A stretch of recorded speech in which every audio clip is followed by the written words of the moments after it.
And thank you so much for calling and for calling the Southfield Citizens Oversight Committee. Have a great day. Hi, and welcome to Hot Talks, produced by the Southfield Citizens Oversight Committee. For all of the people that have called to say that you watched our first episode on YouTube, I would like to tell you I'm honored and humbled to have your attention about this very serious matter that the residents of Southfield is facing, and that is the lack of raises for our city employees. Today I'm going to be bringing you 3 different parts of episode 2. The first part, I'm going to be talking about the Parks and Recreation Acting Director, Doug Block. The second part, I'm going to be talking about Miss Sherry Veal, who's the housing manager for the city of Southfield, Section 8 and HUD. And the third part I'm going to be talking about more specifically is Fred Zorn and the roles and duties of a city administrator. So now let's get into Doug Block. You may remember the last episode I talked to you about Doug Block. Doug Block has been the acting Parks and Recreation Director for just about 5 years. Doug Block has a bachelor's degree, he has a master's degree in finance, and if my memory serves me correctly, back when Jim Charette was there, Doug Block probably has his certification for Parks and Rec directors. What I'm really appalled about is it appears as if the fact that he has not gotten a promotion and made director is because it's personal.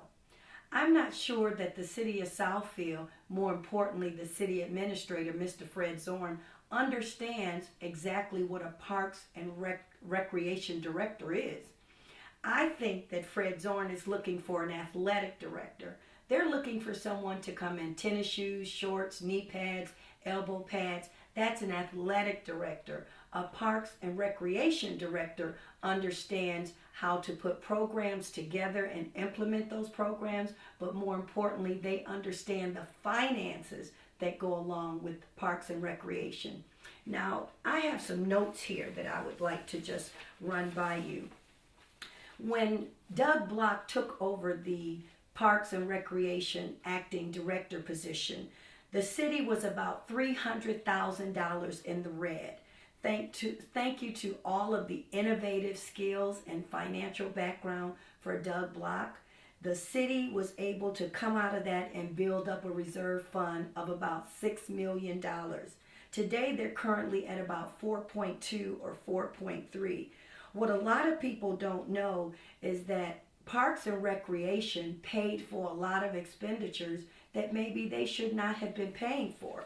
One I would like to talk about in particular is when the Southfield Parks and Recreation Department decided to end the senior center at McDonald Towers. Doug Block in that situation saved the city about $250,000. Now, what was it able to do for the city? It put the city in a better position to serve not just McDonald Towers residents, but also City of Southfield residents. And it combined everything to the one department, and that's right there on the municipal complex at 26,000 Evergreen Road in the Parks and Recreation Department. Thanks to the innovativeness of Doug Block. Another thing that he was able to do with bringing the department over to the city is he did not have to take money out of the city's fund to pay for repairs to McDonald Towers. I purport that because that is a Section 8 or an income-based apartment, you had to have certain repairs in order for HUD to give their approval.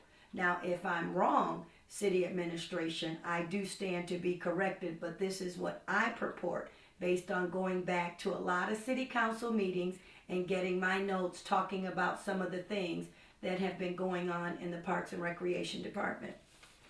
I also want to talk about real briefly some of the things that were done during Doug Block's tenure as acting director. And keep in mind, no understudy ever acts in a position for 5 years before they get the role. By now, he should have had the role. The city of Southfield was able to do modifications to the, and I'm trying to read this here, My own notes, people, bear with me. The City of Southfield Parks and Recreation Department was able to improve the locker room. They added the aqua climber to the pool in 2012.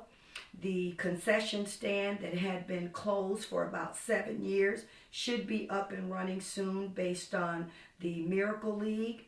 I think I remember in a council meeting where Councilman Don Fracassi wanted foot golf, so they were able to implement that. They played a part in the Evergreen Road landscaping. They did the electronic signs at the Beechwoods Recreation Center. They're talking about bringing smooth jazz back to the city of Southfield.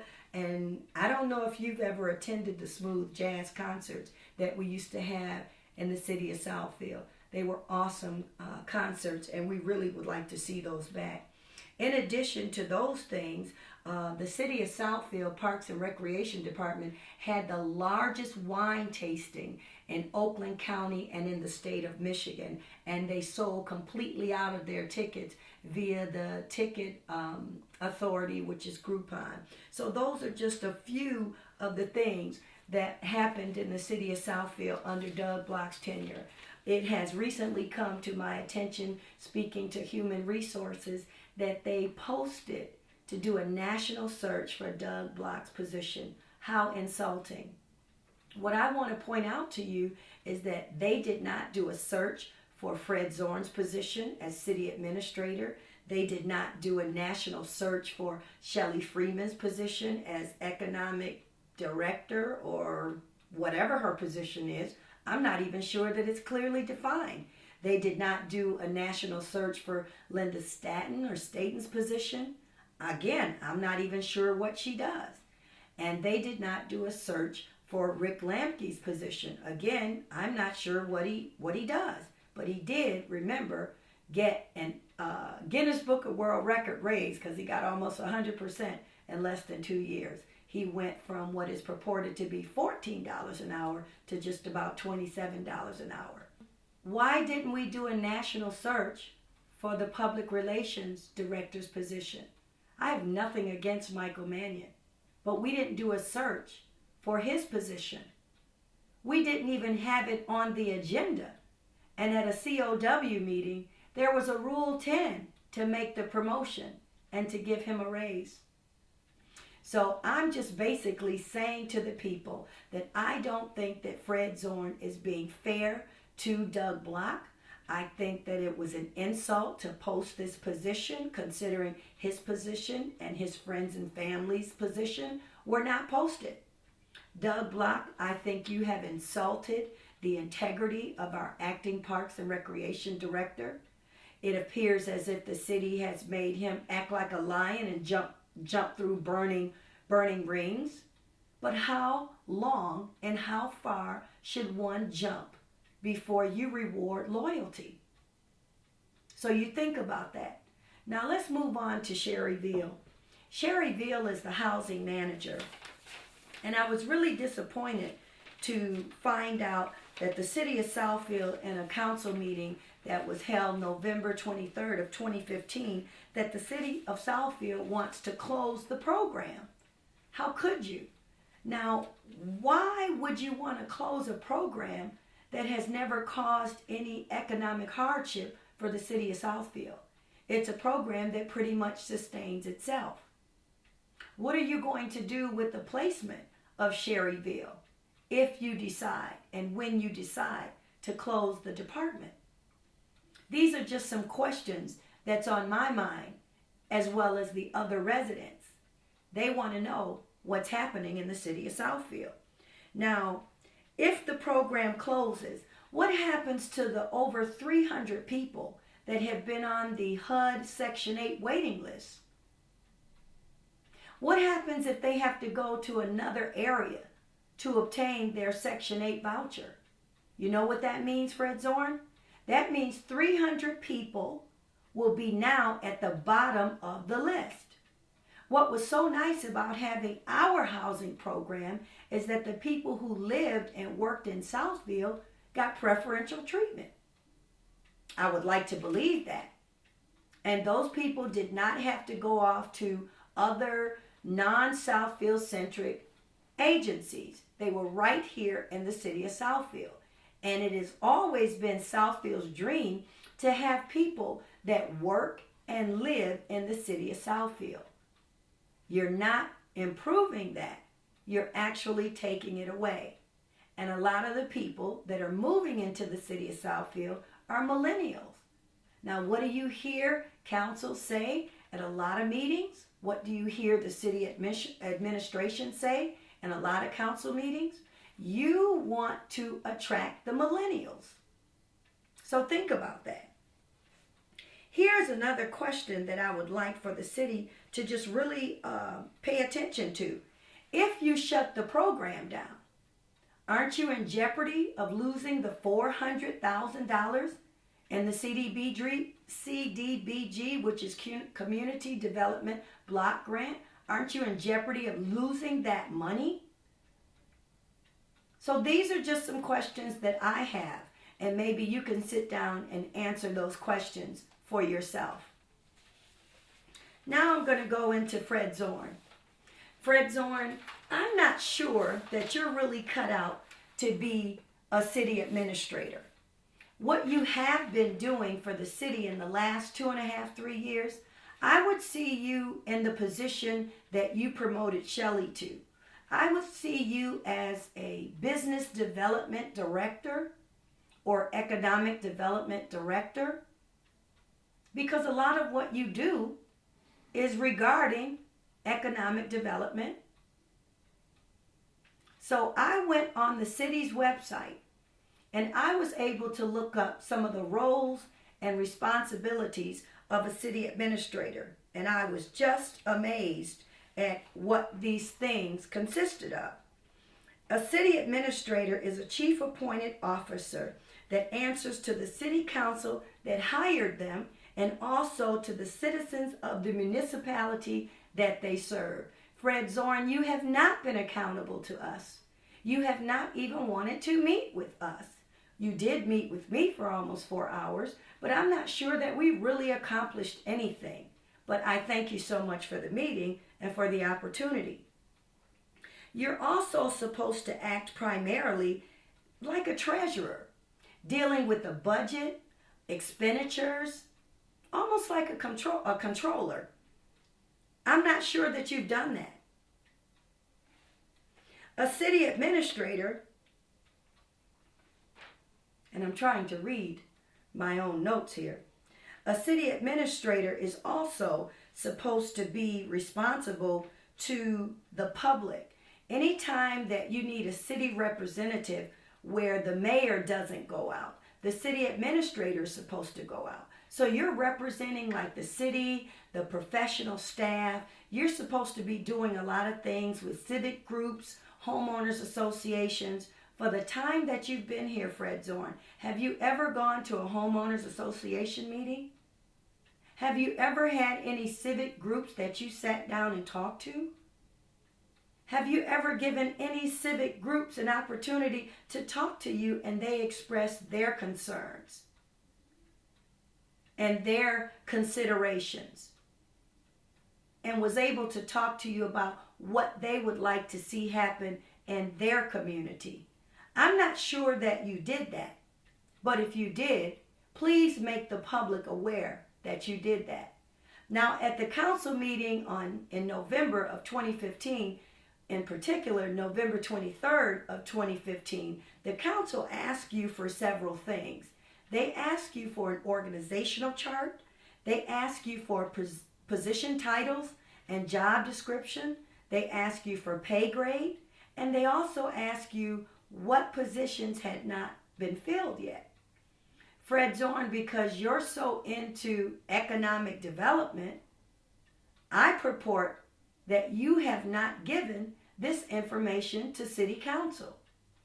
And I would further purport that you will not give them this information because it would mean calling out your friends and family, Shelley, Linda, Rick, and some of the other people that you've been so nice to. Fred Zorn, a real leader, is able to talk to not just the public, that they serve, but also the employees that you are supposed to administer over. I can tell in the council meetings with the 2 union representatives that speak up, you're obviously not doing that. It was stated in the last televised meeting that you had been asked for several pieces of information to allow the union to come in and properly negotiate with you. You had not provided that information. Yet you continue to tell the public that you have provided it. So I'm going to challenge you today. Whatever information that the union asks you for, why don't you tell us, the public, at the next televised meeting? And then I further challenge you to show us documentation and proof that you provided it. Now, the public is not asking to be involved in the union negotiations because we know that. But we're tired of who's right and who's wrong. We're tired of you casting the blame on the employees. And we want to know if the employees are telling the truth. So it's a twofold situation. But the important question is, who's right and who's wrong? Fred Zorn, we do not want fluff. We only want the facts. I'm going to encourage people again to come to these city council meetings. The council meetings are held every second Monday and fourth Monday of each individual month. The city council has what they call a committee of the whole, or a cow meeting, which meets in the council study room. This is where they hash out a lot of things in terms of issues that come before them, and then they vote to put it on the consent agenda, which you will usually see that at the televised meeting or the fourth council meeting of the month. Residents, it's very important that you come and sit in on these meetings. I'm asking you, since I have appeared before you for almost 30 years, in front of you for almost 30 years, and have presented you with information, and you know that I've always had my facts, to come and sit and listen. It's different watching a council meeting from home because you get an opportunity to look at the body language when the camera's not on them, and you get an opportunity to hear it live and then go back home and watch it again. How do you think I've been able to catch some of the statements that some of the administrators have made over the years in terms of things not being true? Because I'm at the meetings, I watch the meetings, and I watch them over and over again to just make sure that I have my facts all together. You have trusted me for a very long time to be your independent voice. And now I'm saying to you that I need you, the employees need you, and I need you to come out and express to our city administrator, Fred Zorn, that we do not appreciate the fact that our employees have not been given their just due raises. We want Fred Zorn to know that we do not appreciate the fact that you have not made our employees whole. Remember, Fred Zorn, it is the employees that are the backbone to the city of Southfield, not you. It is the employees, Fred Zorn, that provides customer service to the residents when they come to the various departments at the counter, not you. Fred Zorn, it is the employees that have not been made whole for 8 to 10, 15 years or longer in terms of getting their just due raise, not you. Fred Zorn, I don't think that you really understand the ramifications that when an employee has not been given a raise, you are cutting down on their contributions to their pension. So if these people have not gotten a raise in 8 to 15 years or longer, that means their pension is short that many monthly contributions based on their salary. So all I'm asking you to do is think about it. If you are really the city administrator that you purport yourself to be, and that you try to show at these council meetings, show that you have compassion for the human spirit. Show that you are negotiating with these employees in good faith. Show the council, show the residents, show the mayor, show the other city employees that you can resolve the union contracts. Stop crying about employee retirement and do something about it. They also ask you, the union president, to provide the figures to show that retirement insurance would be impacted by you settling the contract based on what the employees want. We're sick and tired of you throwing out figures and not putting the facts out there. Facts, no fluff, Fred. Facts, no fluff. So if this is a concern, show the figures. I thought it was quite disingenuous for you to have a well-known company that has done auditing in the city of Southfield, Plant Moran, for many years, to come up there and do a presentation that has never been done, to my knowledge or to my recall, at a televised council meeting. Why did you do that? To help support what you're saying? That the city doesn't have money to give the employees a raise? I'm going to keep singing the same old song. Wherever you found the money to give out your friends and family raises, I want you to go back to that same account and dig a little bit deeper and give these employees some of the money out of that fund. I just wanted to let you know that when you're doing the right thing as a community advocate, you will be subjected to a lot of mistreatment and scrutiny. But it's all good, and it's all for a good cause. On December the 14th, while I was speaking at a council meeting, I happened to get 2 calls on my cell phone. And the first call was 12 seconds. The third call was 13 seconds. So someone that's just a hater gave me 25 seconds of their time to let me know just how important they think my voice is to the people. I am going to play 2 different messages 3 times so that you can tell me whose voice is this. Here goes.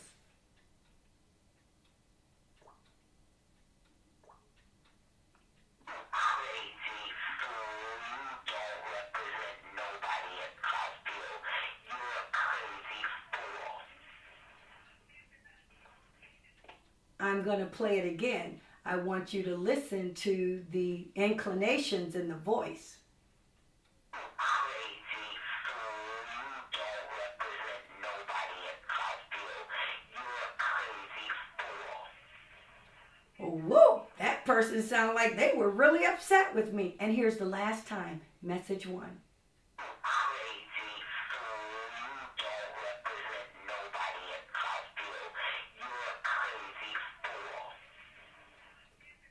The only thing that I can say that's accurate about this call is that I am crazy for the city. I'm crazy for the employees. And I'm passionate for the Southfield community. So if that makes me crazy, I'll wear it well. Now here's message number 2. And once again, I'll play it 3 times so you can tell me whose voice is this. Here goes.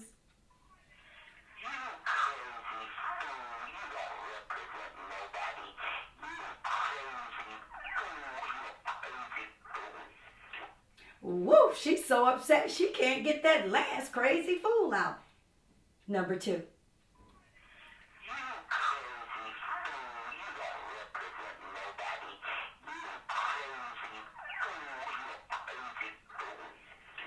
She is really mad.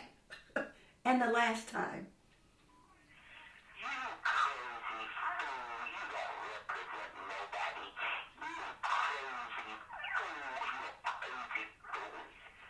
Woo!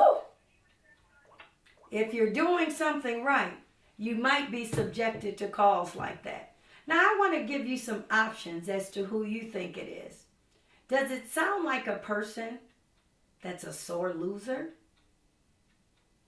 Does it sound like a person that doesn't have the same passion and compassion for the human spirit that I've shown you for almost 30 years?